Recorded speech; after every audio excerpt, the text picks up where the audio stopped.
या बातमीचे प्रायोजक आहेत Alandkar royal kids zone, shop number 4, Rahat centre, park Siddheshwar Peth, Solapur.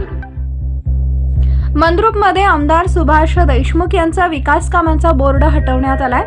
दक्षिण सोलापूरमधील मंद्रुप येथील माळी गल्ली बीजेपी समर्थकांच्या वार्डातच आमदार सुभाष देशमुख यांच्यावर नाराजी दाखवत तेथील नागरिकांनी त्यांच्या विकास कामांचा बोर्ड हटवण्यात आलाय।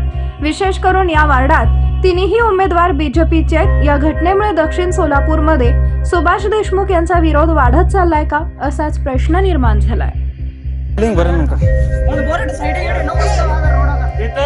रोड झालेला नाहीये, आमदाराच्या नावानं बोर्ड आहे, बोर्ड मी काढून टाकत आहे।